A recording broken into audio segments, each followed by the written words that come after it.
Hey, hey, hey, welcome into another episode of Out of Bounds with your host, Todd Fox, and the other host of the show, Mr. Carlos Carlos otherwise Rick Davis, on the building. attorney at law. We're, On the we're back building. here on week 5 to do the recap, and then don't forget we do also week 6 fill you in on our picks. But week 5 was an interesting one. What was our records, Carlos, moving into this one? All right. Well, Todd, your record for the week was 10 wins and 6 losses. That's a great week in my books. And then my record for the week was 9-7. 9-7. Altogether, now our totals are you're at a total of 46 wins, 34 losses, and that one tie that nobody's gonna ever break. And then I'm at 41 wins, 39 losses, and one tie. And give a quick shout out to the guy that whooped our ass on the pick'ems. Well, this is the thing. I mean, look, where he got to is where me and Matt were hovering around last couple seasons. We were at 11 or 12 wins per week, and that's where me and you got to get to. But I think we agreed that this NFL season's a lot different from other seasons. Like, we literally, it's been unpredictable. Even the best experts have been having problems because there's so many 2-2 teams. Oh, there's only one undefeated team left. So, but I'll give credit where credit's due. Randy came out right away and said, "Let me match up against you guys," and he went 13-3. Randy, what's his last name? Just in case he wants that shout out. Because I know if it was me, I'd want my full name out there. Because 13-3 is really good. That is good. That's Randy Yaws. Randy Yas. There you go. Yep. Is that the Jets fan that was giving shit about the Jets? Yep. He's like, I'm gonna get him back for all that shit talk on the Jets. So he got you back. Yeah, he definitely got me back. I'm pretty sure he's determined to have a better win percentage. So keep it coming, Randy. If you have a better win percentage at the end of the year, I'll get like a Jets hat or something like that. There you go. Well, let's get started. There was a lot of action. There was, again, no bye weeks yet, so there's 16 games to bite into. But I'll tell you this, bro. Can we start a petition, even though they're going to do it again this upcoming Monday? Can we keep the Denver Broncos off of freaking Monday nights and Thursday nights? Any kind of prime time? Can we stop that already?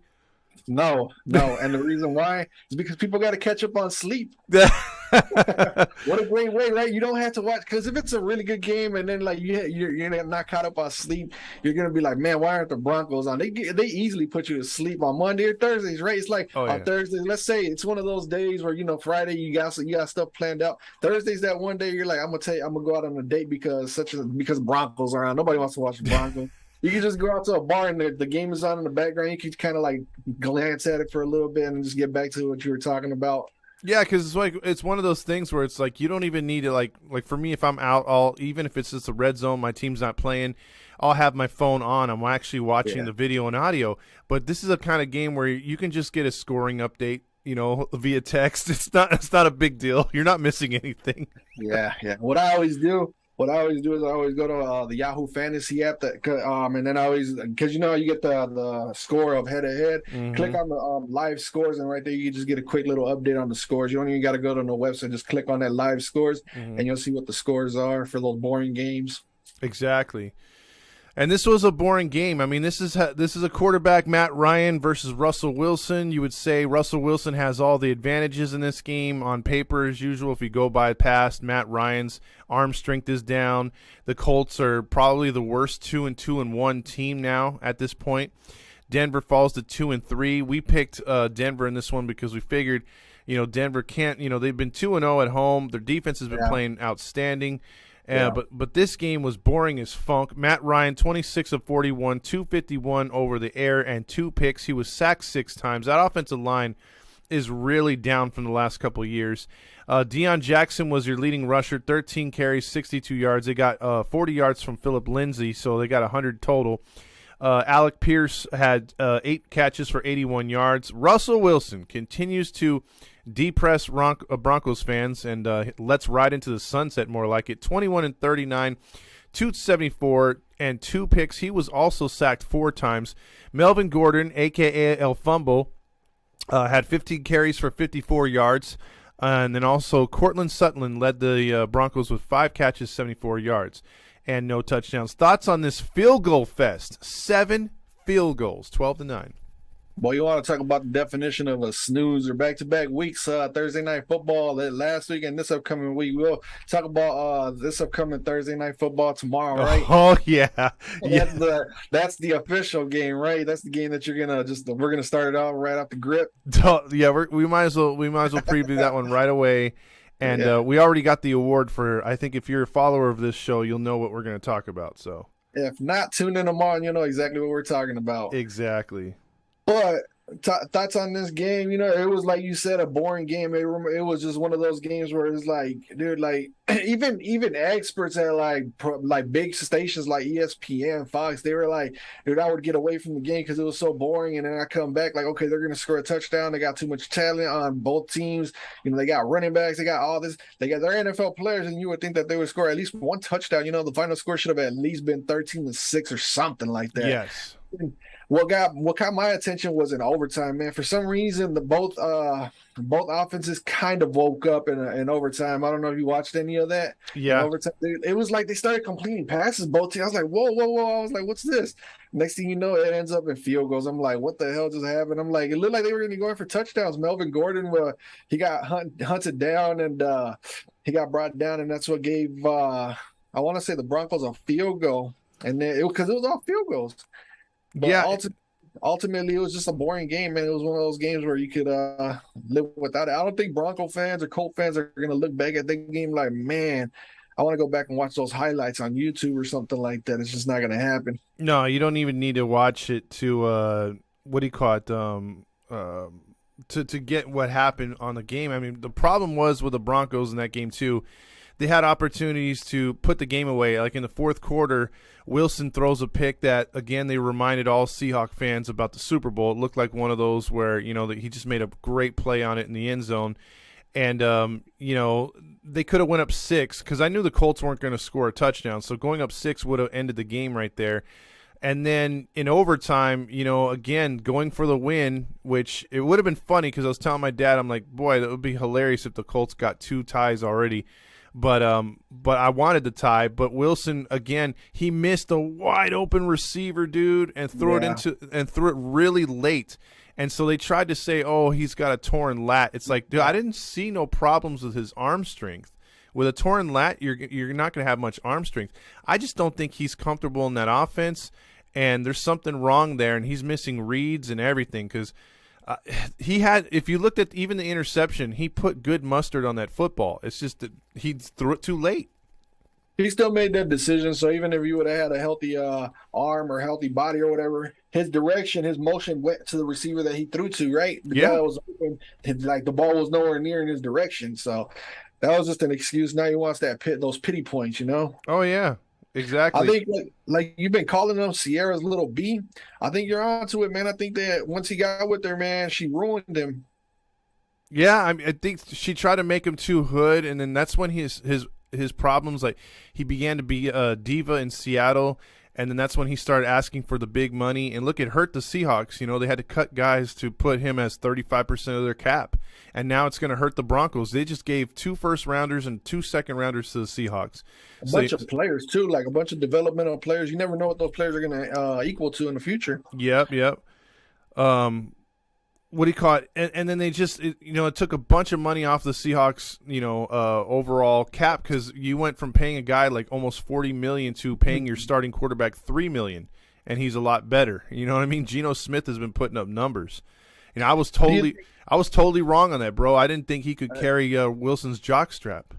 I think everybody was wrong on Geno Smith, but I think you just got to buy into it, man. You just got to just convince yourself, and you just got to tell yourself about Geno Smith. He's not going to be Patrick Mahomes or anything like that, but he'll be like, he'll have his moments where you're like, God, this guy sucks. But then he'll have his moments like, whoa, like this guy's really good. So you just kind of got to live and die by the way Geno Smith plays, man. I'd be happy if I had him in a rebuilding situation. Like you guys are what?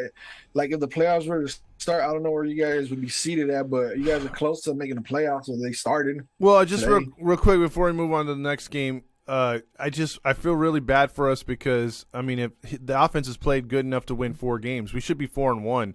Losing to Atlanta was because of the defense, and then also losing to this week was because of the defense. Those are two winnable games that, later in the year, if the Seahawks were to sniff the playoffs, they're going to look back and be like, those are the two games why we missed the playoffs. Hey, you never know. You never know. The Cardinals look like they're just falling apart. The Rams look like they're struggling. The 49ers look like that's the only threat in the division right there. But but it's early, and we haven't hit the tough part of our schedule, because when you lose those early games to some mediocre teams, those always bite you in the ass, dude. So I'm pretty sure if we don't make the playoffs, it's because these last couple games that we've seen. Well, you just got to look at it like this, man. Just like they say, expect less, or how do they say it? Don't expect too much out of the team. Just be happy with what you got, man. If they make the playoffs, they make the playoffs. If they don't, it was a fun season. It was a roller coaster season. That's true. That is true. Prepare. Well, that moves us on to the London game. The New York Giants taking on the Green Bay Packers from London. And for the second straight week, because usually London games suck ass, but the Vikings and Saints gave you a thriller the week before, and this one was just the same. The Packers got off to a quick lead.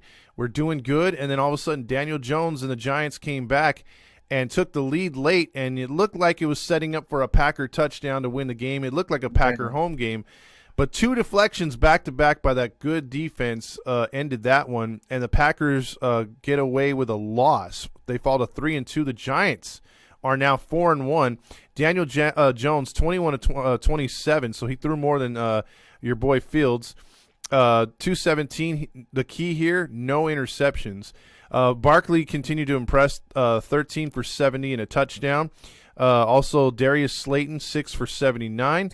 Aaron Rodgers was 25 of 39, 222 yards, 2 touchdowns, no picks.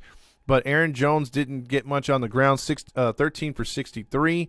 A.J. Dillon was 6 for 34, and Randall Cobb was 7 for 99. He spread the ball around a lot. But this was a game that the defenses just stepped up at the right time, and especially the Giants. They win 27-22. Thoughts on this game? Before I get to the thoughts, well, this is part of the thoughts. Do you think that the Wildcat offense is back? With certain teams, it could work. Yes, I think it's now a rink. It's not a thing, but I think it's something they got to look out for. Like a team might run it once or twice during the game. Yes. Yeah, because if you look at it, the Saints run it with Taysom Hill. They run it a lot with Taysom Hill. We'll talk about that crap. And then the Falcons can run it with Cordell Patterson, Deebo Samuel over there in San Francisco, and Saquon Barkley. I think the Wildcat is slowly starting to come back into the NFL, and I'm happy it's coming back. It'll add a little spice to every game. It will. So I mean, and that's a good way of protecting your quarterback from those hardcore sacks, huh? Oh yeah, exactly. But he's happy that the Wildcat's back. He gets some more plays out on the bench. Doesn't have to worry about getting sacked. But as far as the game goes, man, I thought that the Packers had it in the bag. Man, I was like the Packers were at halftime. Right before halftime, I think the score was like 20-7 or something like that. Yeah, they were doing pretty good. I was doing what I told you I was going to do, and everybody else. I was making my breakfast. I was making my breakfast and doing like little house chores here and there, and I had the game on my phone, right? Yeah. And I think it was 20-7, and before you know it, the Packers move it down. It was 20-7, and then I don't know how the Packers did not score any points in the second half. It was just crazy. It was mind-boggling, and I didn't even realize it until the announcer said the Giants just gave up a safety against the Packers. Mm-hmm. And that was their only points in the second half, and that was the Giants giving them 2 points. So I was like, what in the hell? And they moved it down, just like how you broke it down, back-to-back defensive bat downs for the Giants defense. Like, can you name me anybody on that Giants defense?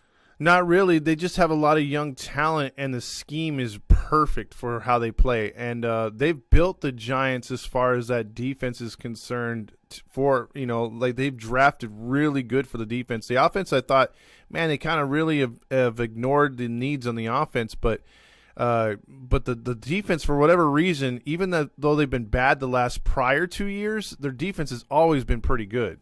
So they're just better now.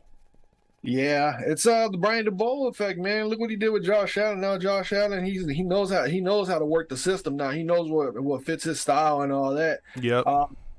So Brian DeBoer, the head coach, he might be if the Giants make the playoffs or win that division, man, coach of the year. easily coach of the year. And you also got to look at the other New York coach too, Robert Saleh. Oh yeah, he's starting to turn the Jets around. That's for sure. Dude, I fucking dog the shit out of the Jets too, man. I need to eat some crow. I need to eat some crow. We'll get to that, but Packers win, go to 3, or Packers win. Packers lose, go to 3-2. The Giants now 4-1. So there you go, right there. Let's move on to another game. There's not much to talk about in this game because me and you predicted this one straight out the bat. This is a down year for the Steelers. This is exactly where I thought I'd see the Seahawks right now. But the Steelers are 1-4, and they went into Buffalo, and Buffalo goes to 4-1. Their only loss was that Miami game. Kenny Pickett got the start. He went 34 of 52, 327. That's pretty good right there. But a pick, sacked 3 times. No touchdowns. No touchdowns in this game. Because with those numbers, 34 of 52, that's not bad. 327, but they couldn't get it in the end zone. Yeah. Jalen, and here's why: Pittsburgh rushing was non-existent. 5 for 24 for Jalen Warren. That he was your leading rusher.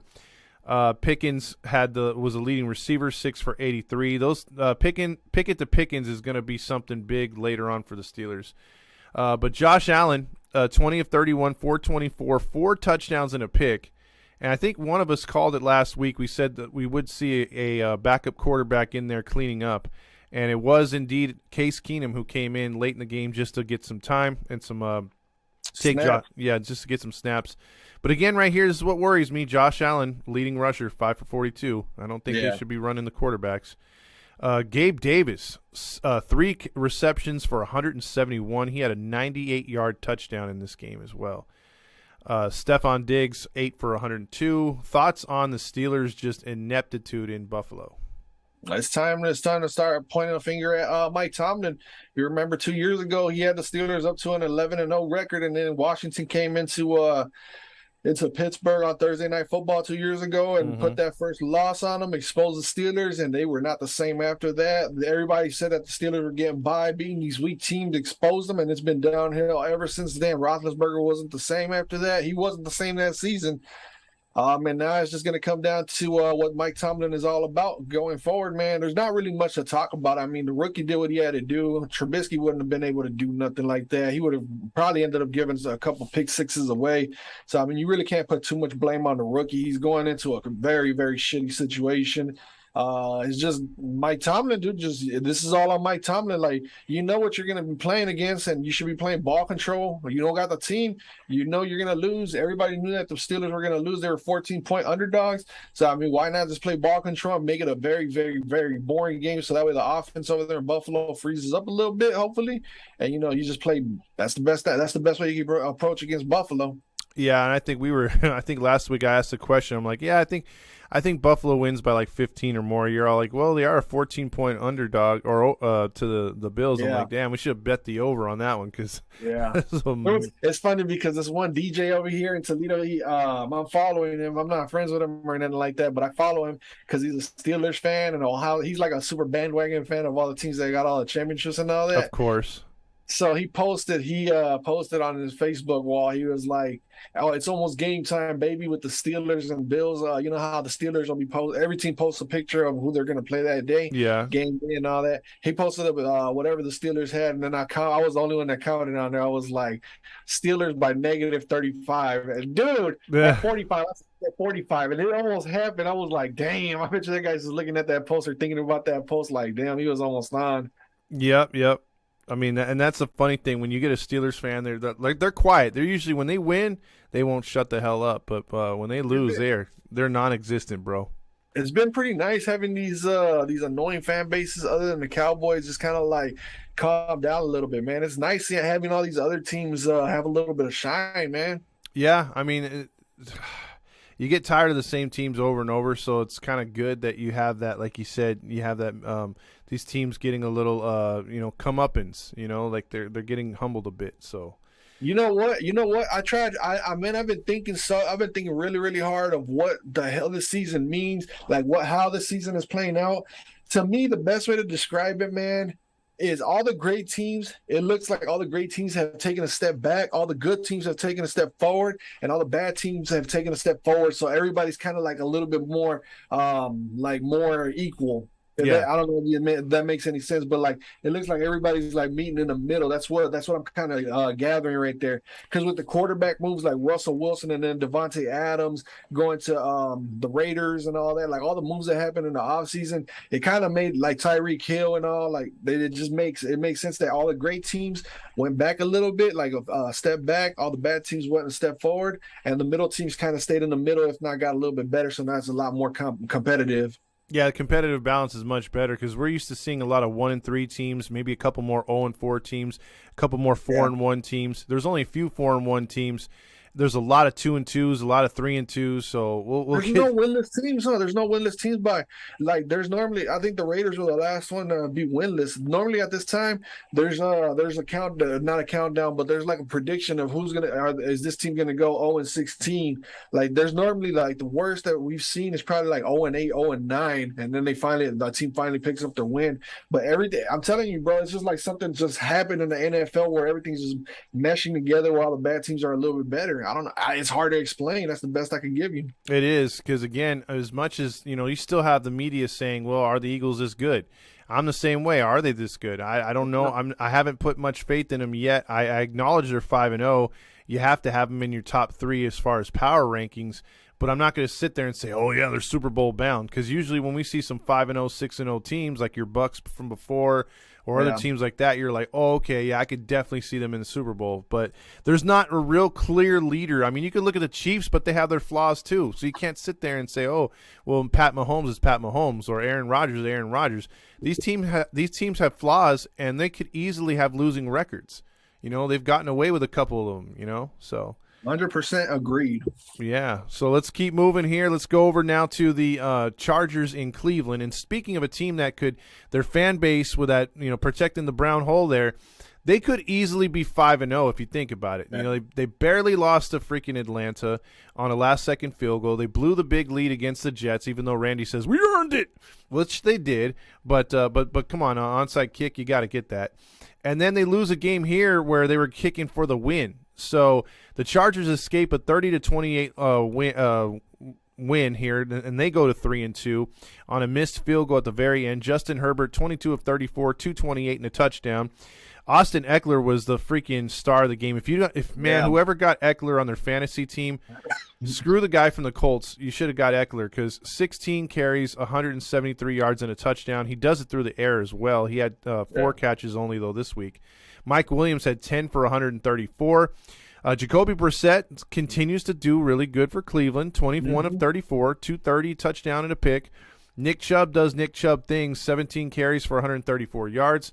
Kareem Hunt, there's my if you're a team that needs a running back next year, which we might be, that's a guy that's most likely going to want out of Cleveland. He's going to want more touches. He only had 11 for 47, but he's super solid out of the backfield and a very dependable running back. Njoku has been very good this season. 6 catches for 88 yards. He led Cleveland, but Cleveland falls short on that missed field goal, 30-28. Cade York, bro. I was watching that as it was going. I was like, ooh, the rookie kicker, Cade York for the Browns. I was like, there's a chance that I was like, because I picked the Browns. I was like, the Browns are going to win this game. And it looked like the Browns are going to win it, man. If it wasn't for Austin Eckler going off, because Mike Williams has been going off. Like, Mike Williams earned that contract, and he's showing that he definitely deserves that contract. But Eckler, the only issue I got with that guy is, just like everybody else has an issue with him, is that he's injury prone, bro. He's always, like, back-to-back seasons, he missed a shit ton of games. So let's just hope that everybody stays healthy, like McCaffrey and Barkley and all that, because that's what's helping out these other teams, man. Like the Giant, that's another key point right there, is that the star players aren't getting injured. Let's just keep our fingers crossed for every team. Like, look at the Dolphins, bro. I'm getting way off track. And then I'm supposed to be talking about the Chargers and the Browns. But what you call it? One of these episodes, we just need to get a free for all without like talking about the games like that, so we can just go in full football talk and all that, and just go from A to Z. But the Chargers, bro, like I picked the Browns to win because, and they were almost there, like with the win so many times, and then the Chargers just kept fighting and fighting. And I also like Kevin Stefanski over the coach of the Chargers. I think he's too much of a risk factor right there.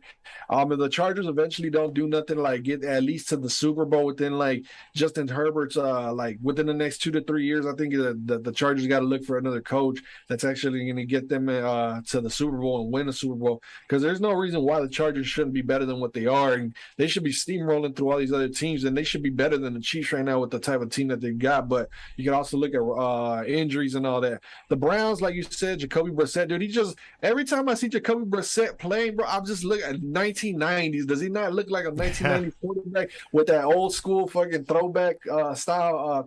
He just looks like a 1990s quarterback, and I like watching him play, bro. I wish he was with the Vikings because he just has that look. He's his helmet and everything, and he just has that football look to his face and all that. I really like Jacoby Brissett. And the Browns are just doing it with minimal talent on offense. They remind me so much of the Vikings, bro. The Browns do. When we have Mike Zimmer, like minimal talent gets the job done as long as you can run the ball and play great defense. That's the way the Browns are going to get by. But that's not going to get them too far in the playoffs, just like the Vikings, bro. They'll be good. They'll be like, everybody will be like, damn, Nick Chubb and Kareem Hunt and all that. And then you got to watch out with the play action. But they're just like the Vikings right now, unless they can like open it up when Deshaun Watson comes back. If they can open it up and go like throw some bombs deep and all that, they're going to be a handful. But we'll see how that plays out. Oh, absolutely. And, we'll see, because that division's still wide open. I'm not giving it to the Ravens. But yeah, that's definitely a tough loss. You don't want to lose a game like that. And especially that's 2 years in a row. The Browns had the Chargers by the throat and then let it get away. So that's good. Down to like when it's playoff times, they're going to have that tiebreaker. So the Browns need the Chargers to start losing a few games so that way they can get the heads up over them. If not, that tiebreaker might get the Browns out of the playoffs before they even start. True. Now you move on to a game that I was wrong and you were right in this one, and that is the Houston Texans getting their first win of the year. You called it. You said they wouldn't be winless no more, and there is no winless team now as they win. Davis Mills gets the victory. He goes to 16-24, 140 yards passing. That's probably his best game. He did not turn it over, so that was a key. Damian Pierce kept the ball moving with 26 carries on 99 yards. Nico Collins led the team with 4 catches for 65 yards. Now, our favorite female in the NFL, Trevor Lawrence, 25 of 47, 286, but he costed them with 2 critical interceptions, which hurt the Jacksonville team, one hurting a scoring drive and then one setting up a Texans score.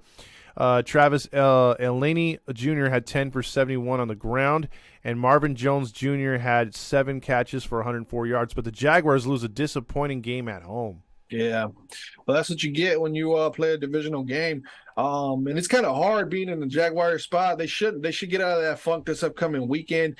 And the only reason I'm saying that, the only reason I picked against the Jaguars against the Texans is because the Texans were dying for a win, man. Yeah, they were desperate. And then your hat showing. What, my what? Your hat showing on the microphone. Oh, my bad. Go ahead. You're good. I just saw something just pop up on my screen.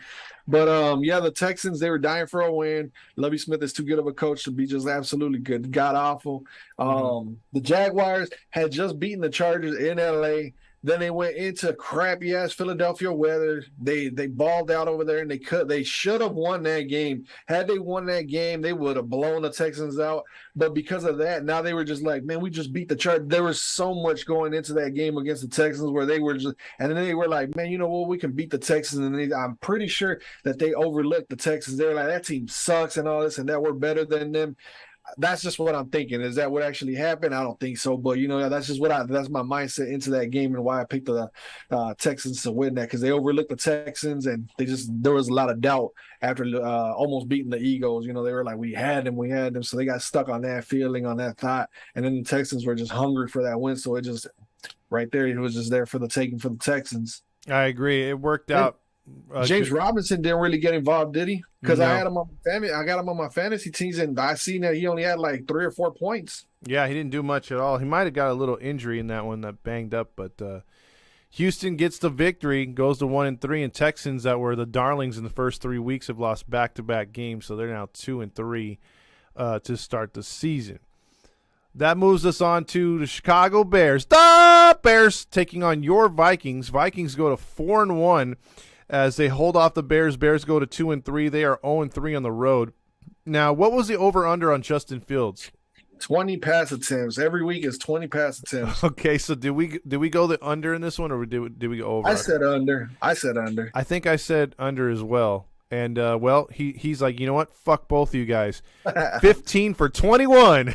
21. Damn, we were almost correct again, man. It's like our predictions, man. We're almost there with double-digit wins every week, man. It's just like we're there, but it's like Justin Fields is going to determine how we're going to get 10 wins or not. Both of us and all that, but Well, it looks like he threw for a career high in this one, 208 yards, a touchdown, no picks.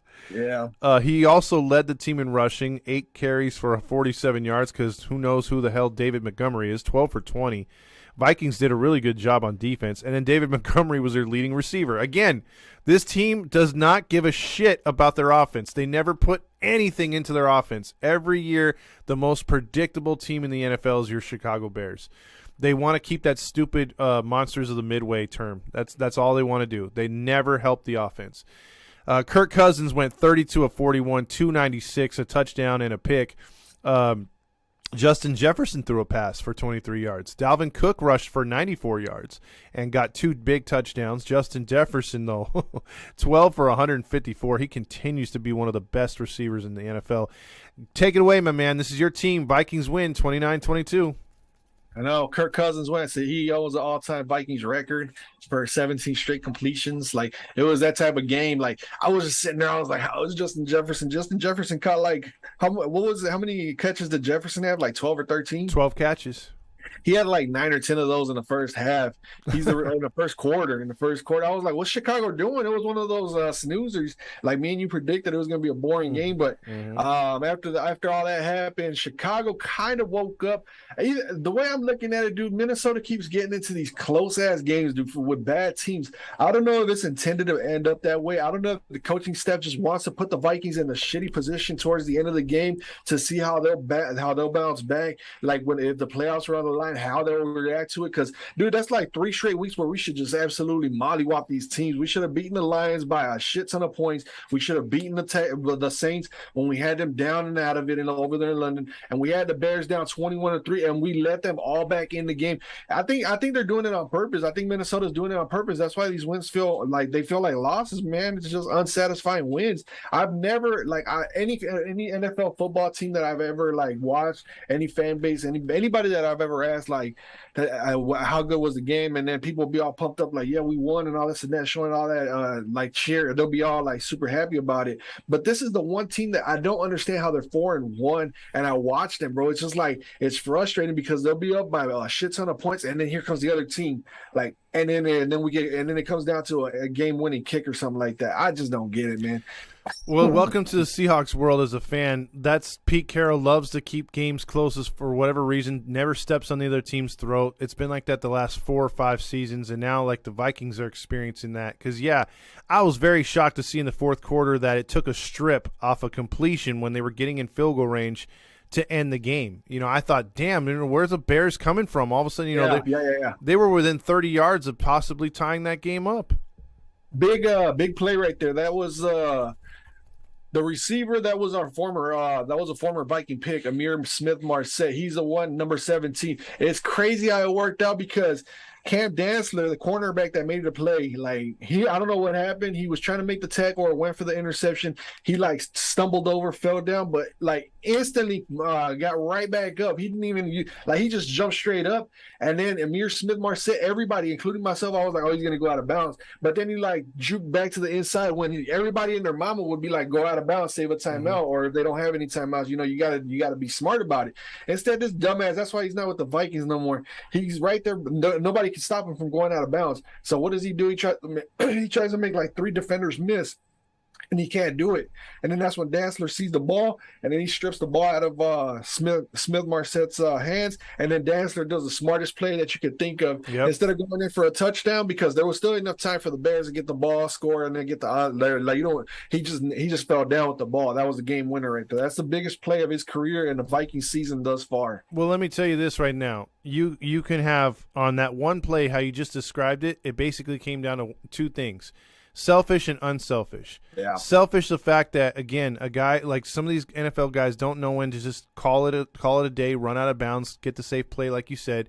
He got greedy, wanted more. He got stripped, and then the unselfish team thing to do, he slid down, didn't want the glory. The glory literally was the play that he made. So scoring a touchdown, in my mind, would have been irrelevant, but he still didn't want to go with that whole, look at me, look at me. I mean, he gets credit for me, too. I thought that was really cool. He could have tried to, because you never know, too, on runbacks like that, a center or someone comes down the field and knocks the ball loose, they get it right back. I've seen that happen a bunch of times. So kudos to him, man. Smart play, and you called it right. Cam Dantzler Sr., man, with him, he's an interesting cornerback because a lot of Viking fans were writing him off. They were like, this guy just does not have it in him. It was to the point where he got benched in week 2 against Philadelphia because we were just getting fucking smashed in Philadelphia week 2 on Monday Night Football. But he's bounced back, man. He's made tremendous plays. Like, he's showing signs of growth, signs of maturity. He's just on his way up there, man, and it's a great time for him to start playing that good because I want to say he got drafted in 2020 in no fans year. So his rookie contract is coming up next year along with Jefferson. So if both of them keep playing lights out like they have been this year, man, we're gonna have some issues because we're going to have to pay both of them. We can't let neither one of them go, dude. Cam Dantzler's finally showing signs that we actually drafted a good cornerback. Patrick Peterson's on his way out, man. Patrick Peterson at this point, he's just serviceable, bro. He's just like, we're happy to have him, but we know he's not long-term. We need him to break the game down for all of our young cornerbacks. That's what we got him for. Yeah, he's more of a nickel back, sort of like I'm going to teach you guys how I played in my day type of dude. Man, Dantzler's like the only one that's actually picking up cornerback-wise. Everybody else is kind of like, yeah. Decisions for Minnesota moving forward. Dantzler's got to get signed, bro. I think Dantzler's 2 and Jefferson's 1. Yep. Well, in the NFL, there's a lot of predictable teams and predictable things, and there's not as many as you would think, but there are a few rare occasions where you can come up and say, okay, I know what's going to happen here. I know I know this team's going to do this. I know this team's going to do this, and then you have dumbasses like us that fall for it for 1 week, and we figure, nah, they can't be that bad. Let's give them a shot against a team with a backup quarterback. The Detroit Lions go to 1-4. As they go into New England. We both picked the upset, or did you go? Did you go with New England? We both picked the Lions on that one. I was like, you know what, the Lions are gonna do it. Yeah, because me and you were like, hey, they're scoring a lot of points the last couple of weeks, and we thought, Zappy's out there. There's no way. But then when Belichick earns his paycheck, it's games like this. When you count them out, Jackoff went 19 of 35, 229, and a pick. Jamal Williams, 15 for 56. Josh Reynolds, 6 for 92 through the air. They did nothing. They could not score between the 20s in the red zone. Bailey Zappi goes 17 of 21, very efficient and boring. 188 yards, a touchdown, and a pick. Stevenson rushed 25 carries for 161 yards. That's your key right there. Detroit's defense sucks. And Jacoby Myers, 7 catches for 111 yards. We were only off by 29 points, 29-0, New England. I mean, it's just typical Lions, right? That's what you expect out of the Detroit Lions. Yep. You know what cracks me up too? Amon-Ra St. Brown, bro. I don't know if you heard about what he said leading up to the last few weeks. He said he's got every receiver that got drafted before him the year that he got drafted, and he was talking heavy shit about the Washington wide receiver that got drafted in the same draft class as him. He's like, oh, I'm gonna put it on every team that passed on me, and he didn't do jack shit. I was loving it because he was trying to. I mean, he was trying, and you gotta put yourself out there, and he got some relevancy to him because of that. And he's playing with Detroit, but dude, nobody was doing shit for Detroit, man. Like Jared Goff. He wasn't completing nothing. TJ Hawkinson, dude, what's going on with TJ Hawkinson this year? Like, I drafted him in every single one of my fantasy drafts, and he has not done shit. Oh no! Last year he was Hawkinson had one huge ass game against us. That's about it. Yeah, and I've been wanting to man, I'm even considering cutting him completely. Nobody's gonna want to pick him up, or somebody will pick him up, but I don't know, man. I'll stash him on the bench, man. He's my flex for now, but dude, I don't know what's going on. I don't know. Well, I know what happened with the Lions and Patriots. It's just typical Bill Belichick, better than rookie quarterback or rookie head coach. Even though Dan Campbell's been around, he's still like a rookie to me as a head coach because he's coaching a trash ass Lions. I mean, the Lions, they looked good for a little bit the first 2-3 weeks, didn't they? Yeah. See, look, here's my thing with the Lions. They're never connecting as far as they don't have they don't put any money into the scouting. You could tell the way they draft is just it's idiotic. You could always look at the Detroit Lions picks and be like, why'd they get that guy? And I think it's another year like that. Like seriously, I don't see the Lions changing until they get a coach who I'm not for one of those guys because I know Mike Holmgren tried in Seattle and it worked for a little bit. He tried it in Green Bay, it worked for a little bit, but I think to get a team going in Detroit, they're going to have to hire a coach that's also going to be the GM just for the first 3 years, because I just think there's a disconnect every time they bring in a coach. They're never on the same wavelength as the general manager, and Detroit just does the same dumb shit every year. If you're going to give the keys to a car to someone, give it to a guy who's going to run the whole show, and that way if you go down, you go down with one guy. You don't have to keep hiring a GM. And then you just go back to the drawing board after that. But I think they need a change because Detroit just does the same shit. You can count on it every year. They're going to do the same shit. I mean, it took Barry Sanders having a Hall of Fame career with no offensive line to get the Lions anywhere relevant and to the playoffs. Since him and before him, nothing. Well, they did have Megatron. Yeah, but they never won with Megatron. They were close. I remember the one game against the Cowboys. I don't know if you remember where the linebacker, he just put his hands up. He was running, like, didn't even look for the ball. He just had his hands up and just got in the way of the receiver catching the ball. And the referees kind of turned a blind eye to him. So they got screwed on that one. And then they got into the playoffs, and then they went into New Orleans, and then they got into that shootout in New Orleans when they still had Matthew Stafford, obviously. But outside of that, man, they haven't done nothing. I think that's when they had Rashae Caldwell. No, not Rashae Caldwell, but Jim Caldwell. I said Rashae Caldwell. That's a wide receiver. I think he's the one that got that died this offseason, the one that played for the Patriots. But rest in peace to him, no disrespect. But Jim Caldwell, like, the Lions haven't been the same since Jim Caldwell. I think I agree with you on that, on like the whole entire coaching thing. But I just feel like I think that they just need to stick it out, man. They can't keep going through coaches left and right. Just like the Texans, just hang on to this coach for like 3 to 5 years, man. Just let him get his grip on his team and just go with it, man. Because if you keep switching systems, just gonna keep going through the same cycle, man. Just stop, dude. Just hang tight, man. Even if you guys suck for like 3 or 4 years, just rack up those picks. Well, see, here's the thing. This is what the Lions defense reminds me of. It reminds me of a year that, like, say, the Vikings or the Seahawks have good teams, and then they have a tremendous amount of injuries in their secondary or their defensive staff, and they're putting out the best they can, but it's mostly like reserve guys or second or third string guys out there. Like if the Vikings, because I've seen the Vikings have a year like that, Seahawks have had a year like that, and the best they could do is what the Lions are doing. I think that's, but the Lions have starters. They don't have any injuries on their Lions defense, and they still look like they have a bunch of reserves out there. So, you know where they messed up recently within the last few years? They traded away big play Darius Slay to the Eagles for whatever reason. I don't know what they got in return. They got the first round pick for Jeff Okudah. That has not worked out. They drafted Penny Sewell, the offensive lineman. And then what else did they do? Diggs, you guys' safety. They had Diggs and Slay at the same time. They got rid of them. They had some pretty good corners and safeties over there at one time. And what does Detroit do? They're like, you know what? These guys are pretty good. Why don't we just ship them out of here? You know, we love selling out these fucking tickets. Because, dude, their tickets right now, if you look, I don't know if you can or if you can't, but if you look at the tickets for their next home game, dude, they're affordable. Like right now, I'm going to the Vikings and Lions game, but I'm gonna look to see how much those tickets are again, and I'm gonna see if I can refund tickets that I first purchased, and then if I can get cheaper tickets for like even closer to the field, I'm gonna do it. I would, hell yeah. Shit. Now enough about the Lions. Let's get to Seattle and New Orleans. Seattle was trying to go to 3-2, but of course they can't. They fall to 2-3. We talked about that earlier. The Saints would have been 1-4 and shit out of luck, but they save their season and go to 2-3. Geno Smith is 16-25 in this game, 268 through the air. He could have did a little bit better, but his completion rate, again, you can't knock it. 3 touchdowns, no picks again.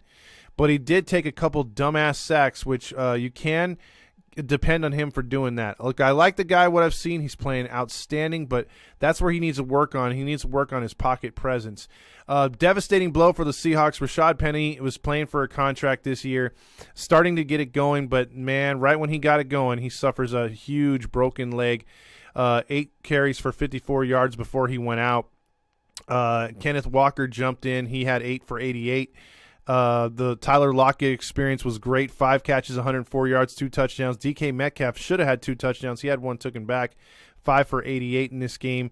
Andy Dalton, redheaded quarterback, never trust him, but he got the job done. He's unbelievably, in his career against the Seahawks, he's 4-0. He beat him a lot with the Bengals. 16 for 24, a touchdown and a pick. Taysom Hill was the difference in this game. 9 carries for 112 yards, 3 touchdowns. You know the douchebag's going to run it. He's not going to throw it. Yeah. And you still can't stop it, and that shows you what the Seahawks defense is. Alvin Kamara had also 23 carries for 103 yards. So they rushed for 200 yards. That's the first time in Pete Carroll era that you had 2 backs rush for 100 yards in a game. Alvin Kamara also was a leading receiver, 6 for 91. What I'll say on this game real quick is it was very disappointing to see that they've changed up their defense to a 3-4, and it just doesn't look like these guys have learned their spots. They keep making stupid-ass penalties. 5 times we gave the Saints free first downs in this game. 3 by penalty, 3 by secondary penalties, and 2 by false starts. There was errors on special teams in this game. A stupid punt, an Australian punt that the punter thought he could run it, and he fumbled inside the 20, gave 3 yards and a touchdown. And then as soon as you get the lead, because you're down 15, Geno Smith scores 15 straight points. You're in the lead by 1, and the defense, 3 plays later, Taysom Hill's rushing for a 60-yard touchdown. There's too many holes in this defense. This is by far the worst defense I've seen since the Mora year, where they were terrible and went 5-11. So as a Seahawks fan, you can be very happy about the offense. They look really, really good, but that defense is really poor right now. Yeah, it doesn't make sense, man. Like you said, Taysom Hill is going to run the ball, bro. Wildcat offense. I would have fucking put the defensive ends out like the nickel 9, nickel wide 9. You spread the defensive line. You put your linebackers like in a decent spot or drop into a 4-3 against certain teams. And anytime that Dalton is in, you go to the 3-4. And then when fucking Wildcat Hill is in the game, you just go to a 4-3 and then you just spread the defensive line out. And then you just have the linebackers like kind of fill in each gap.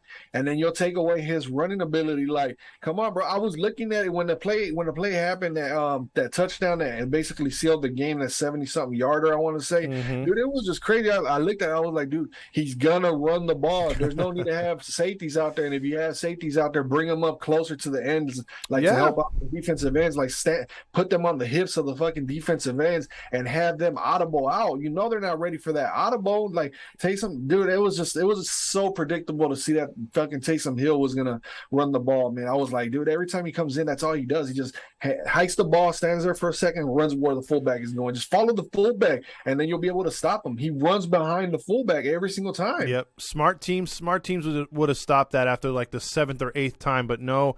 I kept seeing that dumbass Taysom Hill smiling, and I'm like, dude, he's getting like 8 yards a carry. Every time they needed a first down on 3rd and 3, I saw Andy Dalton go out. It was going to be a predictable, say, for instance, you play that defense against the Saints that you were talking about, and you bring the safeties up. I want Taysom Hill to beat us with his arm. Yeah. I don't want him to beat us with his legs. We know he could beat us with his legs. Force him to do something he doesn't want to do, which is throw it. There's a reason why Andy Dalton was brought in, right? Wasn't it when Drew Brees was still the quarterback? Wasn't the big old question mark or mystery like, oh, is Taysom Hill going to actually be the starter for the Saints? Yeah, how'd that work out? That's why they brought in Andy Dalton. Mm-hmm. Dude, when the fucking Taysom Hill is in the game, do the wide 9. Do the fucking spread the fucking defensive line. Make him run to the inside. You make him fucking hustle and take them fucking hard-ass fucking defensive tackles, take them head on, and then the linebackers everybody will tee off on his ass. And then Alvin Kamara, he's not. I don't know if he played or not. Did he? Yeah, Kamara had 112 yards on the ground too. We couldn't stop shit, dude. When you're not stopping a team on the ground, it is what it is. It's a bonus when they get it through the air. They weren't really attacking us through the air. That's disappointing. They were able to run the clock and just dominate. I mean, they scored 39 points. I mean, think about it, bro. We've given up 84 points in the last 2 games. 84 points. There's the Cowboys haven't given up 84 this season, so that should tell you something.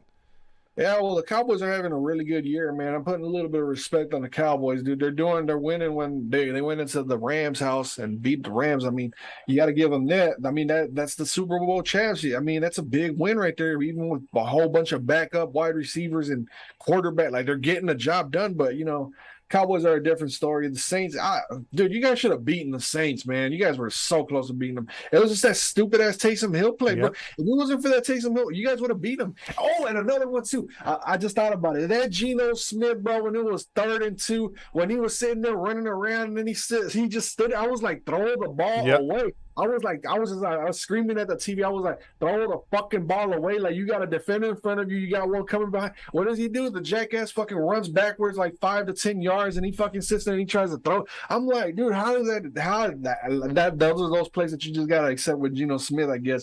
But he should have just thrown the ball away. It would have stayed 4th and 2, bro. And it was convertible right there. It was 4th and manageable. And see, that's what I'm talking about, bro. Like, a lot of people are like, well, don't rip Geno. But then he does 1 or 2 of those a game, and it's usually in the 4th quarter.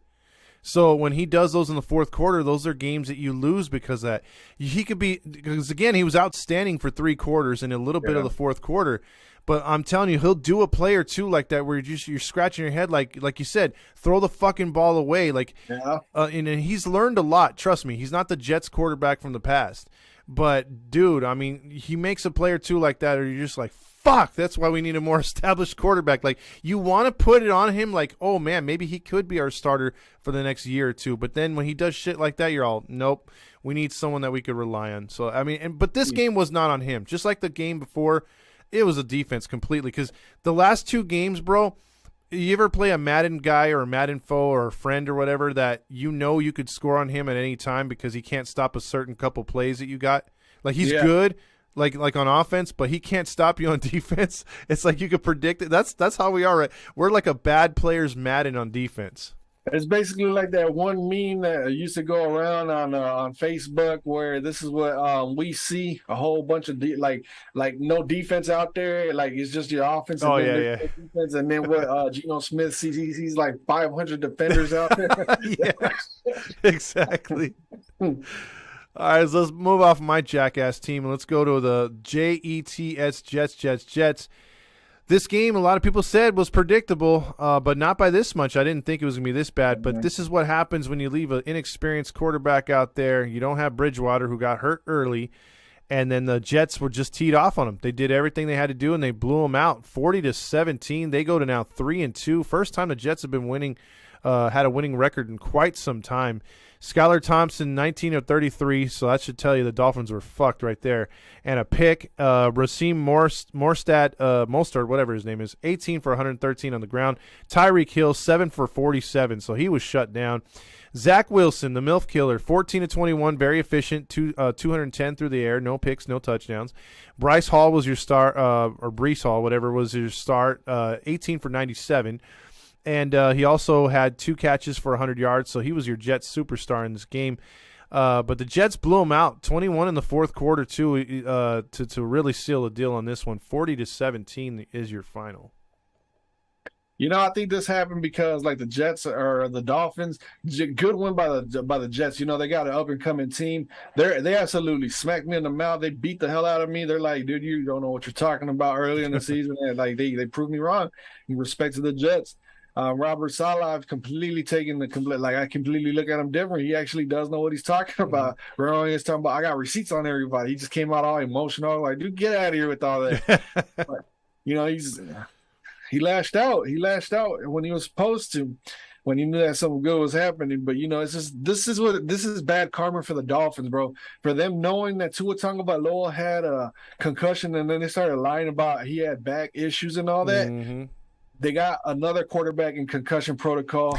Not only all of that, but they fucked the whole entire sport up, bro. Now every quarterback that gets sacked, they're going to get a penalty. Like, anytime a quarterback is touched now, there's a penalty. Like, if that continues, bro, the ratings are going to just completely drop because nobody's going to be wanting to watch this crap, including myself, man, because Like let's say even for the Vikings, let's say it's like it comes down to like a 4th and like 3 or something like that. And I don't know, just naming a random ass team like I don't know the Falcons, right? They're 4th and 3, and we get a sack or they get a sack, and then it's an automatic penalty. I'm gonna be looking at it like, dude, if we win or the Falcons win because of that penalty, it's not gonna feel like a win. No matter what, that's going to be the call that determines the game. That's what. Well, I can't. We're going to wait until that game, that one that I really want to talk about because of the penalty. Because you were so close to predicting that one with the downfall of because of that one penalty. But because the Dolphins messed up, bad karma's happening to them because of the football guys. The football guys are like, you guys are fucking everything up. Tua Tagovailoa shouldn't have played. Your lies of the back of his back problems and all that. That shit is coming back to the NFL bad. And now, they just got Skylar Thompson as a quarterback. Skylar Thompson, yeah. Yeah, they're in trouble, bro. They are in trouble because they got the Vikings next. Yeah, So, you're licking your chops right now. Not so much, man. I'll get into it on our prediction show tomorrow. Okay, but I will say this though, man. Look, the NFL, like you said, is getting weak with these. Like, if you watch South Park when they talked about Sarcastaball and they're kicking around the little balloon with tinfoil hats. Maybe it's going to come to that because when you saw those stupid, those stupid rubber or cushion helmets they were wearing, they look so stupid in preseason. What are we doing here, man? Let's just get back to football. Football is football. If you watch the NFL from the 1990s, YouTube it, or early 2000s, it is nothing how it is now. They baby the shit out of these players, and then it seems like when they have an opportunity to actually say, okay, yeah, this is a serious injury, they're like, nah, it's not. Go back in the game. Like, you've seen them cheat the system. It's like, I don't get it, So, you know what they need to do now? What they actually need to do, they need to get like, how on, I want to say American Gladiator, how you would have to go through all this like a long journey to hit that buzzard and then complete it. Dude, what they need to do is they need to have like buzzards on wheels and have like 2 buzzards per side. Like, this is going to sound ridiculous, but it's going to get to this point. Have the quarterback right there, and then have the offensive lineman block for the quarterback, just like how it is. But then when a defensive lineman get a break containment and they can get the sack on the quarterback, they rush for that buzzer button, and they smack, and that counts as a sack now. That's what needs to happen, bro. The quarterback will not get touched. You can put your 3rd string quarterback in. The jerseys will be nice and clean like the NFL wants it to be, but they need to have those buzzards right next to the quarterback, like they are actually on the jerseys where they can just smack the buzzard. Like, if you actually touch them and bring them down, that's a penalty nowadays. So they just need to just smack them on the chest. Well, then the chest will start lighting up. That's like laser tag. Down to, bro, I'm getting frustrated. Like, it's only been 1 week. Like, the NFL is going to end up losing fans because of that. It's easy to lose fans when you go stupid like that. Well, they've lost a lot of fans for other reasons off the field, but they're losing them right now, too, for this kind of shitty play. And we'll get to that game that pretty much shows you what we're talking about in a second. But I would think it's going to go back to something like the Pro Bowl, and that's why the Pro Bowl was ruined, because they would snap the ball and the defensive lineman would just put their hands on the offensive lineman, stand up, the offensive lineman would stand up, and the quarterback would have forever to throw the football. So nobody would even attempt to make a tackle. Like, they just be out there working their cardio. Oh yeah, they're just getting a free ride in Hawaii. So Sean Taylor, I don't know if you remember Sean Taylor on the punter for the Bills, bro. Remember that? Oh yeah, hit that the punter took from Sean Taylor, man. But they don't make NFL players like that anymore. Because there was a time in the Pro Bowl where I think he had Chris Warren rush for like 200 yards, and then to set the record for the Seahawks in the AFC. And then Tomlinson broke it, and he rushed for like 250 because he really tried to. And the offense, the teams are playing like really good. They had some Pro Bowls where they went down to the end. Now they just don't care. They got flag football. I think you just said it, huh? They got like actual flag football, bro. It's not even going to be worth watching. Like, hell no. You got to be a hardcore fan to watch that shit. Yeah, you're better off going to your local gym and setting up a street flag football game together. Like, bro, honestly, that'll be a lot better because you'll actually get into it. Yep. Well, the next 3 games we're going to talk about are boring as shit. So let's start with the first one. This one, I didn't pay too much attention to this till like the very end of the game. Falcons and Tampa Bay. Falcons came out disappointing in this game. Waited to the 4th quarter to get scoring. And it's not like Tampa Bay was lighting it up. Atlanta's defense was keeping them in the game, surprisingly. And they stayed really close and had a little shot at the end, but it was too late. Marcus Mariota, 14 for 25, 147 yards, touchdown, but he was sacked 5 times. He was also your leading rusher, 7 for 61.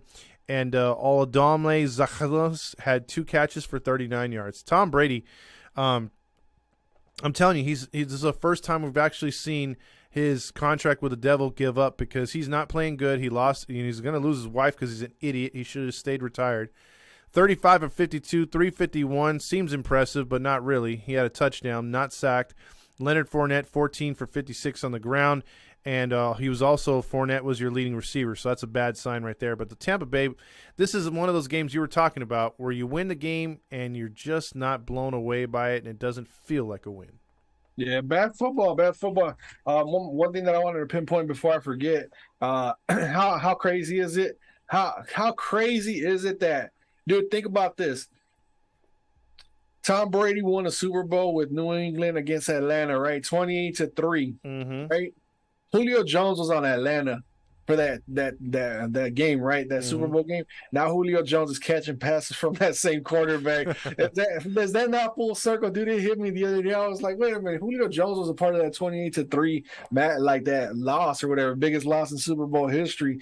And then Tom Brady's your quarterback, the one that took your one when he made an amazing catch. I don't know if you remember the catch that Julio Jones made, but he made that amazing catch that went for nothing because they lost the Super Bowl. But dude, there's gotta be something going on in the locker room. Like, I'm pretty sure that Tom Brady brought it up to Julio Jones or something like that, man. But dude, I think that you were right. The Falcons should have won. They should have won, even though they were down 21-0. I saw 21-0. I was like, yeah, that game's over. I was like, the Buccaneers got down, and next thing you know, it's like a 5-point game. I'm like, what? And then they start showing it on red zone because it starts getting more competitive. They showed that sack. That sack on Tom Brady. It looked like a regular spin around sack, and the referee was standing right there watching it all go down. And they blew the whistle on it thanks to Tua Tagovailoa and the Miami Dolphins. That now we got to deal with this for who knows how long. Hopefully the NFL gets it together, and it only lasts maybe like one more week, if that. But if that shit keeps going, people are going to be pissed off. No matter if that helps your team or not, that's going to be terrible, bro. Because you're going to be no matter what, you'll be like, yeah, my team won, and then everybody's going to be like, but did you see that sack that was counted for like 15 yards? Yeah, like your defensive linemen they're trained to they're working their ass off, even linebacker, safety, to fucking just get through the offensive line. Those are some big heavyweight offensive linemen. Those are some big refrigerators that you got to go by, and then you even got some fullbacks or running backs that are going to chop you off or whatever, and then you got to just get past all of that, and then at the very last second, when you got the quarterback right in front of you at your peak of the peak of the play, Tom Brady, like, what are you going to do at that point? You're just going to push him? Are they going to Here's my thing. Follow me on this one. You remember what happened with the Saints and Rams and the one year they did the whole, like, hey, we can challenge pass interferences? Yeah, I remember. I think what you need to do, try that for 1 year with the defensive line, because everything you're talking about is spot on. You take a 300-pounder and you tell him, okay, attack. I want you to see red like a bull. Like, that quarterback is like you want to destroy him like the guy who teased you all through middle school. Like, you just wanted to rip him apart. But when you're about to rip him apart, put him down in a nice little bed, make sure his head is fluffed on a nice pillow, and then tuck him in and say a prayer and give him a little glass of water so he could sleep good. It's like, no, you don't do that. You don't ask him from one extreme to the other. And that's the problem I have in this game too, and we'll talk about the other one on Monday night. It's just, it sucks that the fact these guys have to get through a 300-pound guy blocking them and use as fast speed as they can. When they finally get there, it's like, oh no, his face mask touched the back of his helmet, or he was reaching for the ball, but he hit the quarterback's helmet. Unnecessary roughness. He grabbed him and slammed him to the ground. What the fuck are you supposed to do? Oh, he landed on him wrong. It's a fucking sack. We've been playing this game for over 100 years, and you're taking away one of the best plays in football. The quarterbacks are meant to throw touchdowns, and they're meant to get their ass hit too. That's part of the game.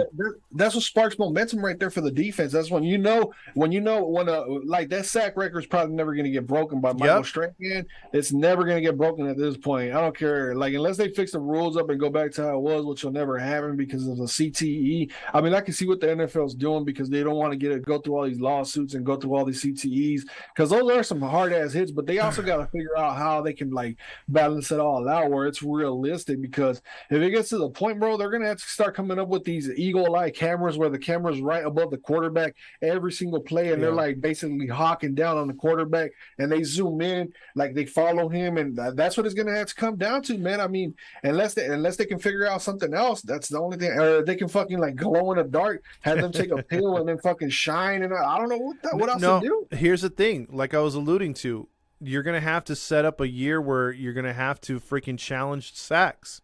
And you're going to have to say, listen, he didn't lead with his helmet, so he didn't use a crown, because we've seen that happen too, where they say, oh, the quarterback was hit by the crown of the defender. It's like, no, the quarterback went to tuck the ball and protect himself, and he lowered his helmet, and the defender couldn't stop in time. So it's not the defender's fault. It's the quarterback for tucking the ball, right? So they need to go back, because I guarantee you, if you you were watching games like that, especially the one on Monday night, they asked the freaking head of officials, which they always consult when there's a crazy penalty or a crazy play, to see what he would call on the field or what the call should be. And they always say, hey, that wasn't a sack, or that was a sack. There's nothing illegal right there. That's why you should throw it up to the commentator right away. He makes the decision, take away the penalty, give the sack to the player. Because, again, like you said, the record will never be broken. You're going to dumb down the football, and you're going to piss off a lot of fans because, again, we keep alluding to it, but in that Monday night game, the fans were cheering for, or they were booing the shit out of the refs for the rest of the game. 3 quarters of just loud-ass booing because of a play that happened 2.5 quarters prior. But they had every right to boo because of what it meant at the particular time of the football game. Yeah, I agree with you 100%. It's getting down to the babying the quarterback. I don't know, man. It's gonna be interesting to see what the NFL does. They do not want to lose fans. They don't want to lose fans because that's their livelihood and all that. I don't know, man. It's just us as fans. All we can do is just hope that they can change and get it all together. If they can't change and get it all together, they're gonna deal with a lot of people not wanting to watch it no more, bro. It's just gonna be terrible. I know we're prisoner right now. I'm acting like a prisoner of the moment, but I don't know, bro. It's bad because I already know that something like that's gonna happen. In one of the Vikings games, they're gonna like either for the Vikings or the opposite team, they're gonna screw one of the teams over, and it's gonna feel like an empty ass loss or empty ass win, like a bad loss or a bad win. It's just gonna be one of them type of deals. It's not gonna be worth really talking about. Like, even if let's say Justin Jefferson goes for like 250 yards, like 5 touchdowns, but then there was that one penalty that helped the Vikings win, I won't be like, all for nothing, basically. Yeah. I mean, and then at the end of the season, if the Vikings make the playoffs because of a 15-yard penalty of a fucking fluky ass sack that was roughing the passer, it's gonna be just a flawed playoff run right there, bro. It's just gonna be bad. It's bad for business, no matter how you look at it. I'm being an NFL fan about it. I'm being a sports fan about it. I'm not being a Vikings fan. That's one thing I'm trying to be. I'm trying to be a straight football fan. That's bad for business. I agree. 110%. I agree, man. It's got to change because the NFL fans will walk away at some point. Dude, they were walking away for political reasons, so they'll walk away for something like this. Absolutely. You fuck with the game itself. I mean, you can keep the hardcore fans even in there with the politics, but you can't do it when you fuck up the gameplay. No. So that moves us to the Who Gives a Fuck game of the week, and boy, did it live up to its title, because even though this game came down to one of the final plays in the game, I didn't give 2 shits. Not 2 shits at all, never flipped over. The Tennessee Titans, who are already a boring team as it is, they just are. They never tickle my fancy. I've never been like, oh man, I can't wait to see a Titans game. I haven't been like that with them since they had McNair. Ever since then, it's just they're a boring fucking team to watch. And then you got the Washington Woke, which I don't want to watch regardless because of Carson Wentz and their political stuff and all the bullshit that they've ruined a once proud franchise. But anyway, that's enough of that. I'm not going to waste too much time on this one for myself because this is all I'm going to say. Ryan Tannehill went 15 of 25, 181 yards, very pedestrian, very boring, 5 sacks. Derrick Henry, 28 for 102 yards, 2 touchdowns, very boring. Who gives a shit? Nick Westbrook, 2 for 72. Who cares? And Carson Wentz, the coach killer and also the robber of much money because he shouldn't be paid anywhere close to what he is. 25 of 38, you would be like, hey, that's good numbers. 359, hey, that's good numbers, Todd. Why are you shitting on him? Hey, 10 yards a pass. Why are you shitting on him? 2 touchdowns. Hey, that's great, right? Nope. But Carson Wentz remembers, hey, I'm going to win this game, but I'm Carson Wentz. And he's on the 3-yard line, and he throws into double coverage from the 3-yard line for a pick to end the game. The Titans win. It was a touchdown, Titans, as they win 21-17. Brian Robinson led the Woke with 22 yards on the ground, and Brown had 105. I don't give 2 shits about this game. Go ahead, man. Hello?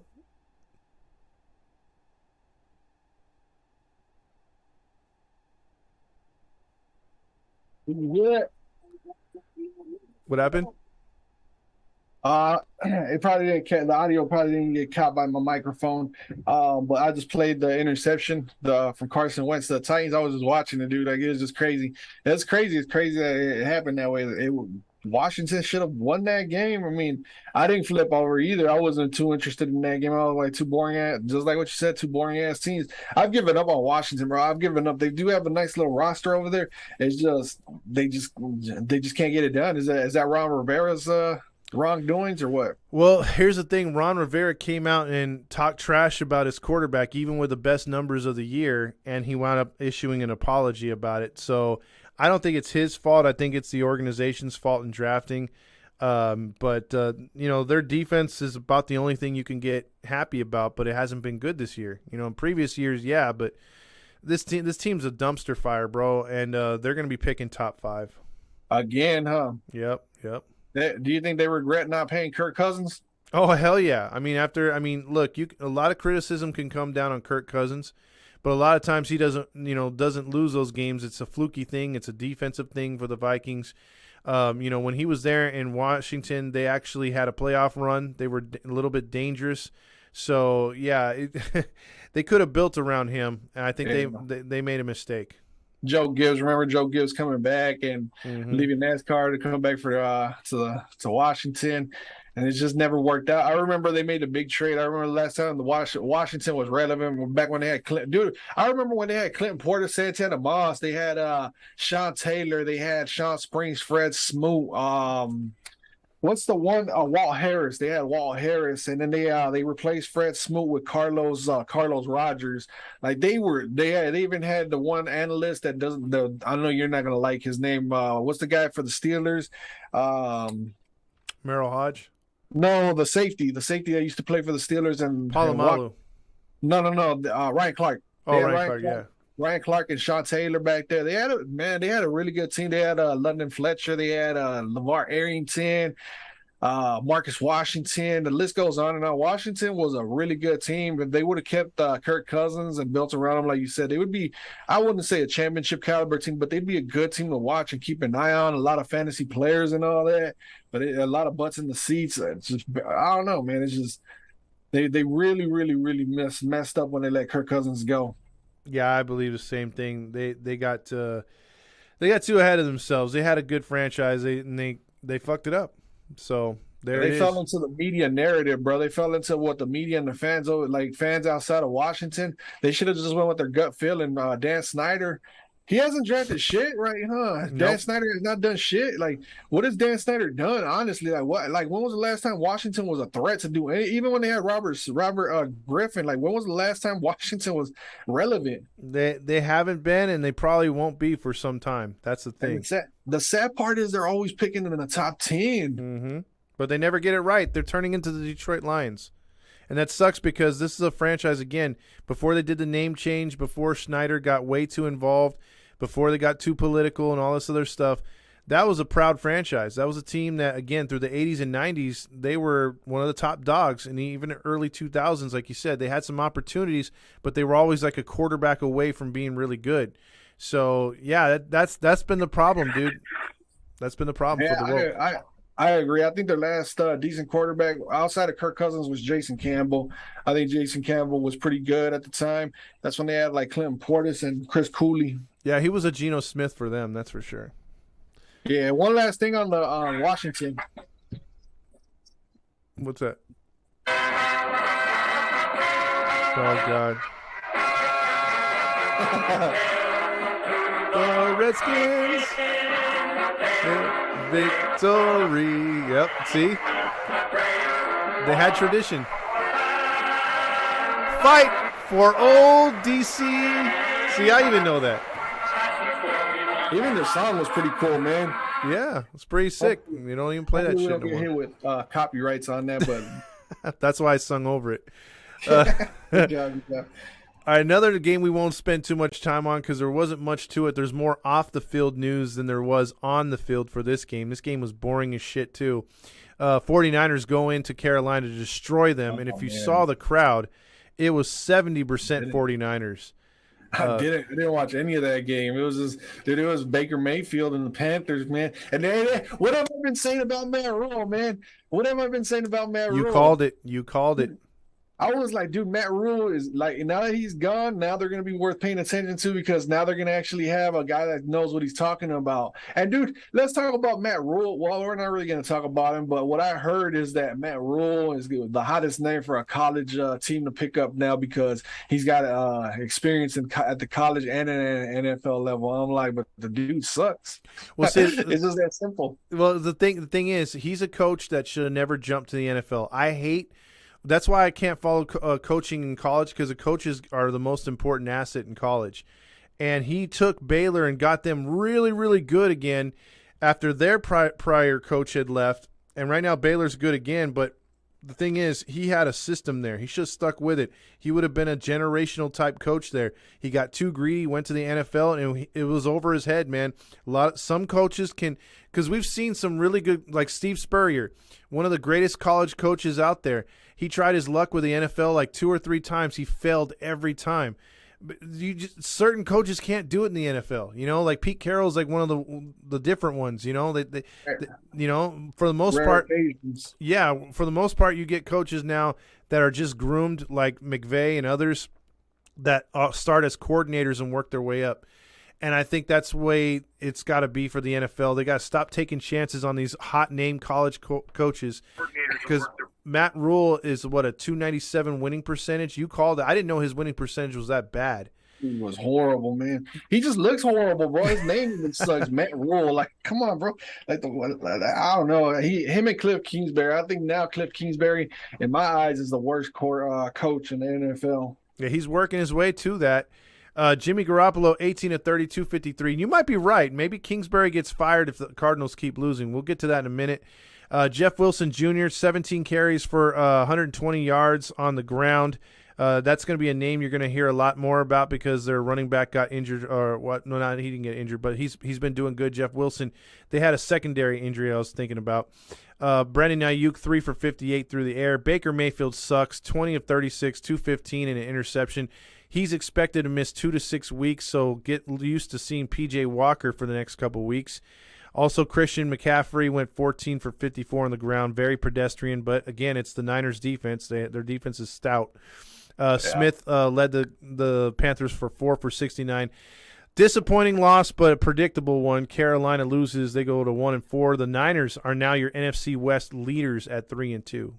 Man, quick shout out to the Niners. I don't know how they do it, man. They just do all these no-name defenders, bro. Outside of Bosa and maybe Warner, they always just even their corners. I don't know any other corners. I think they got Jimmy Ward over there.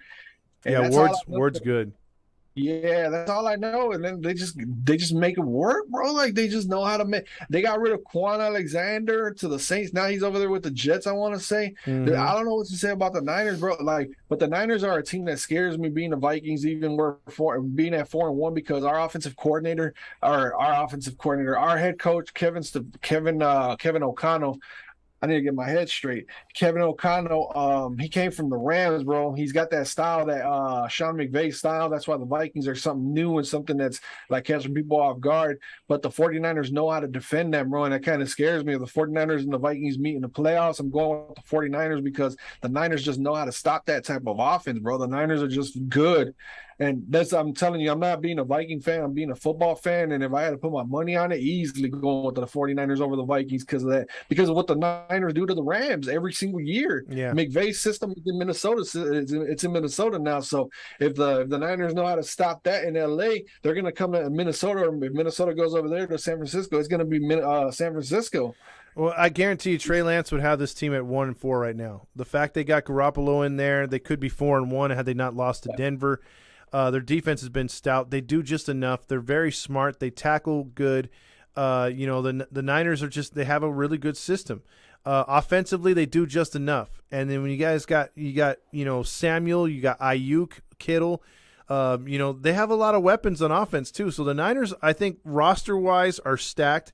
They do just enough to win. And obviously, when they play mediocre teams like Carolina, they're gonna whoop them. They're going to do what they got to do. Mm-hmm. But now the question is going to happen, bro. Nobody's bringing it up. What's going to happen next year in this offseason with Jimmy Garoppolo? Because they already want to go full throttle with Trey Lance. They want to go with him. They spent so much on him. So, I mean, if he doesn't work out, what are they going to do? They can't keep waffling back and forth to Jimmy Garoppolo, like you've been calling. Everybody knows Jimmy Garoppolo should be the starter, but because they fucked up and they went all out for Trey Lance. Out of Bison or wherever the hell he came from, bro. I was like, man, what the hell are they doing? What are they doing over there in San Francisco? They already had a championship caliber. It was North Dakota State, yeah. They were already like, on the doorsteps of the Super Bowl, and then they were like, oh, we're just a quarterback away. So they put all the chips on the table for a rookie quarterback out of North Dakota, bro. I don't know, maybe he might work out long term. Maybe he just needs time to pick up the system because that Shanahan system, it's just crazy. It's just crazy because you got Deebo Samuel. You don't know if he's a wide receiver, running back. Kittle's always in and out. So I mean, you gotta because this is his first actual season that he was going to start. You gotta kind of cut him a little bit of slack. But next year, within the next 2 to 3 years, we're going to see if he's actually worth keeping around. But that's a lot of picks that they gave up for him. I don't think he's the answer. I really don't. And I think in the end, it's going to bite the 49ers in the ass. I think this year is their window, bro. And if they don't get it this year, let's just say they get to the NFC Championship again and they fall, they are going to be kicking themselves in the ass because I guarantee you, bro, Jimmy Garoppolo wants to get paid and should get paid. And he will get paid, but it won't be by the 49ers, and it's going to be on them. And they're going to look back and be like, you know what? We did the wrong fucking move. Is Garoppolo on his last year? Yeah, he signed a 1-year extension. That's it, which was for this year. Because otherwise they were going to – They restructured his contract. I mean, they didn't give him another year. They basically – because they were going to cut him, and then he took, like, I guess they gave him a 1-year restructured contract, and then next year he'll be a free agent. Do you see Pete Carroll reaching out to Jimmy Garoppolo? He didn't want to. He didn't feel he still wants a running quarterback, even though Geno's not a running quarterback. But I think in that offense, I think I wanted Jimmy actually. I thought he would fit perfectly. So we'll see. It's hard to get a great quarterback, man. I realize that, dude. What really got me to just accept that Kirk Cousins is just the quarterback that we got to roll with, bro. Is who are we going to replace him with? Washington is a prime example of why we can't get rid of Kirk Cousins until we finally have the actual better quarterback that's proven to be better. Mm-hmm. We're stuck with Kirk Cousins. I mean, I'm not complaining because we could be just like fucking Washington, just going from Wentz, and next thing you know, they're going to get Matt Ryan, and then they're going to go after Jacoby Brissett. It's just like, I'd rather just have Kirk Cousins. You know what you got out of him. He's going to have his goofy ass moments, but we're an 8-9 win team at worst. Well, I mean, you'd be the Colts basically from one quarterback to another. It's hard getting a really good quarterback, man. It's the hardest thing in the football. You can get skill position players and great offensive line, everything else but the quarterback. If you can't get that quarterback, nothing else matters, man. Exactly.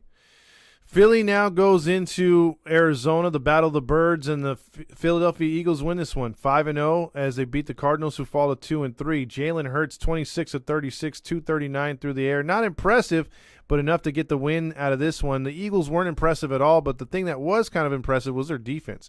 Their defense was again stout. When the offense wasn't there, it picked them up to a 20-17 close call victory in Arizona. Kyler Murray dressed like Hillary Clinton. 28 for 42 in that lime dress that he was wearing, the old woman pantsuit or whatever that is. 250 through the air, a touchdown and a pick. He looks awful. He's looked awful all season. James Conner led the Cardinals with 55 yards on the ground. Marquise Brown was your leading receiver, 8 for 78. I'm not buying into when they get their receiver that's suspended back that they're going to just take off. I'm not buying. Yeah, I'm not buying it. The Cardinals at all. So, what are your thoughts on this one? Cardinals lose at home. I was kind of hoping that the Cardinals would win because the Vikings need the Eagles to lose because of when it comes down to the playoff seedings and all that. And this is all I know I'm supposed to talk about the Cardinals and the Eagles, but I'm rooting hard against the Eagles because this is all bringing me back to 2017 when the Vikings had a chance to go to the Super Bowl, and then we went right into Philadelphia and got our asses absolutely kicked by Philadelphia. Mm-hmm. It's looking like it's going to be a repeat of that same year. We're going to have to go back into Philadelphia. If everything sticks up the way it's supposed to. But getting back to the Cardinals and the Eagles game, dude, I'm happy that the Cardinals lost because last year this is how the Cardinals should have been playing. They shouldn't have been getting all these fluky ass wins where Kyler Murray was just sitting here just winging things off the back of his foot, no look passes, and just absolutely. I was just like, that shit's it's not going to work long term. And the Rams absolutely exposed them. They started falling off towards the end of the season last year. DeAndre Hopkins isn't consistent anymore. He's just, I can't really talk about consistency. Is he going to come back and be the same wide receiver? Is he going to want to play for the Cardinals if the Cardinals keep struggling? I don't know. Is he going to do it for money? I don't know, man. The Cardinals just look like they're ready. Like the Cliff Kingsbury is showing his true colors, and he's going to start showing how much he wants to really lose and get paid at the same time. The Eagles, they talking to Dana, he was texting me during the game. He said that the Eagles got lucky. They lucked out with the win against the Cardinals, and he was watching that game closely, that one in the Cowboys. And it's going to set up for a beautiful Sunday night game in week 6. But he said that the Cardinals, he felt like the Cardinals should have won that one. And he's a humble fan. He's respectable. I like his opinions.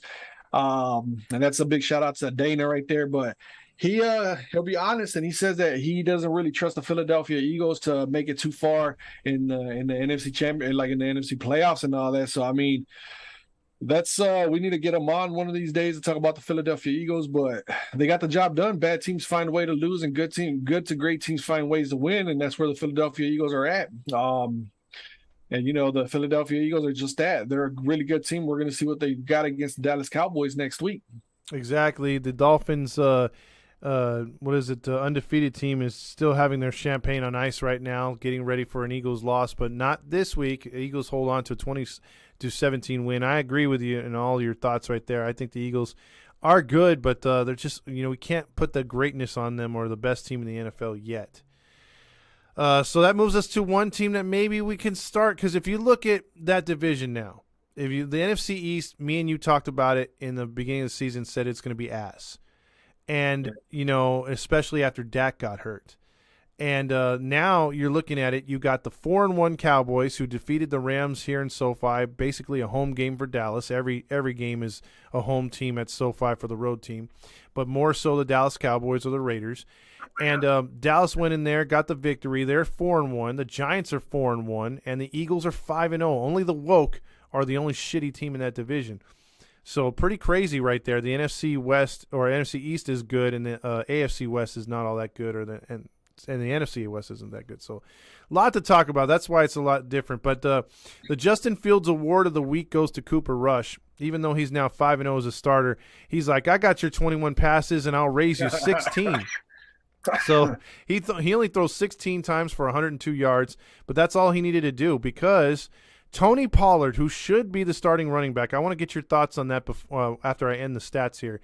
Do you go with do you think they're giving Ezekiel carries because of his contract? Because Tony Pollard, every time he touches the ball, he's electric. He had 8 carries for 86 yards, including a hell of a 57-yard run. Zeke Elliott, 22 carries, 78 yards. Lamb had the lead with 53 yards through the air. Matthew Stafford, 28 for 42, 308 yards, a touchdown and a pick. You're like, hey, those are good numbers, but he was sacked 5 times, and the ground game did absolutely dog shit. Only 33 yards on the ground. Cooper Kupp, though, did Cooper Kupp things, 7 catches, 125 yards. That's the only guy getting open for the Rams. So thoughts on this one? An easy victory for the Cowboys, 22-10. I think that Tony Pollard is playing lights out because he wants to get paid. I don't know when his contract is up, but he's outshining the guy that got paid. I'm trying to see. I can't find it, but I don't know when his contract is up. Let me see if I can. Boy, I would take him on the Seahawks in a heartbeat. That guy's got some skills. He's got speed, and it's because people, I think, I don't know. You can't really say that nobody's worried about Tony Pollard, because if me and you are talking about him like this, damn well inside every single NFL locker room, people like these professional players and coaches and all that, they know plenty about him. So I mean, you can't. That's an excuse not worth talking about. Nobody knows who he is because he's a backup.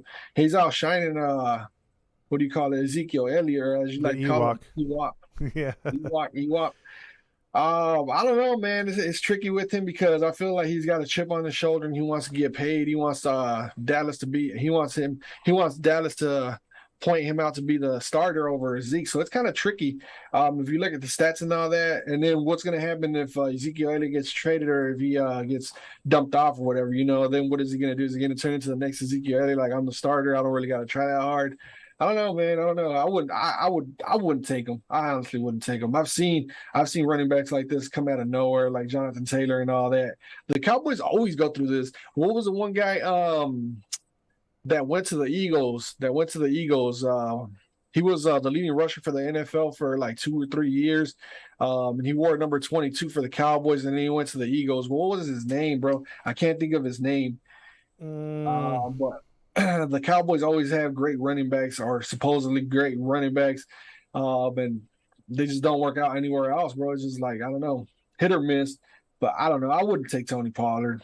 I mean, you could take him, but I just seen, even from Minnesota, like even the backup like Alexander Madison, I'd take him over Tony Pollard. It's all about the system they're in too. Like, does he fit the system in Seattle or? Yeah, I mean, he's a power runner, speed. That's kind of what they would need. But he fits Dallas for sure. He sure does. If he fits the system, that's where he needs to go. Players need to be smart about the system they're getting signed into. Like, I think Ezekiel Elliott, he's just done, bro. I think he's his best days are behind him. I think Dallas should just say, fuck it, we're gonna just eat this chunk of money up and just have him as the backup. Honestly, I agree. I totally agree. So that moves us on to the Cincinnati Bengals, who go to 2-3 as they lose. What do you call it, to the Baltimore Ravens? What is it? Which was a crazy game because the Ravens had this game not wrapped up, but they were playing pretty good. Cincinnati came back with a touchdown at the end, but the kicker, everyone's favorite kicker that never misses, Justin Tucker, made a clutch kick to put this game away. 19-17 with no time remaining. Joe Burrow, 24 of 35, 217, a touchdown and a pick. Joe Mixon, 14 carries on the ground, 78 yards. Hayden Hurst, 6 for 53. Lamar Jackson, 19 for 32, 174 yards through the air. He also was your leading rusher. There you go again. There she goes. 12 for 58. And Mark Andrews, 8 for 89. Not too much for me to say on this game. I literally didn't watch it. I hate the Ravens, so there you go. Well, I'm gonna be honest with you, bro.